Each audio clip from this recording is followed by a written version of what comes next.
Zonzi yesterday it was a tense Politburo meeting. Panokonzi VP Constantino Chiwenga vakanga vakaisa muromo muno zvamuri kuona mapictures umo. Ava VP Constantino Chiwenga vakagumbatira maoko mutungamiri wenyika achideliver his speech. Panguva inoi vanhu votoataka nemutungamiri wenyika kuti aiwa mutungamiri wenyika dei kwakusiri kwescript yanopiwa angada asikakwanisi kuadresa nyika. Sana pana mashuka mudanyirwa panapa panodwa subscribe like watomba bell icon. Tipina panapa pahendo yalini emano posta this video aiwa Raimo Politburo meeting yesterday kudanyira chiti general looks unamused by the uninspiring speech of ED that is now written by Zvigananda Anna Jennifer Muswere nekuti George is now a presidential spokesperson. At large, ED can now only read what is written down for him. He has lost the capacity to think for himself.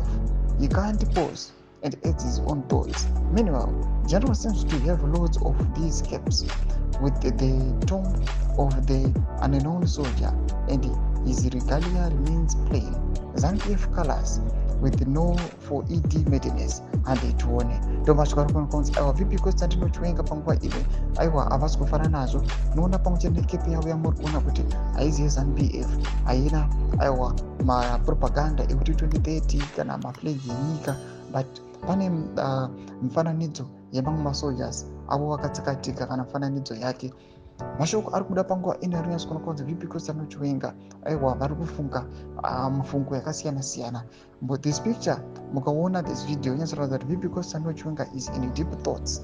Vari kufunga zvakasiyana siyana. Pane vamwe comments vanhu vanoda vachiti kochitunha chati chii, vamwe vanoda vachiti zvakaoma, vamwe vanoda vachiti we need more action from general. Mashoko ari kuda panguva inoi sema thoughts evanhu pamusoro pezviri kuitika munyika yeZimbabwe. Tiudze mafungiro enyu muri kudii pamusoro pechiitiko ichi. Pinda comment section medu mudze mafungiro enyu, musana subscribe or like, and on the bell icon.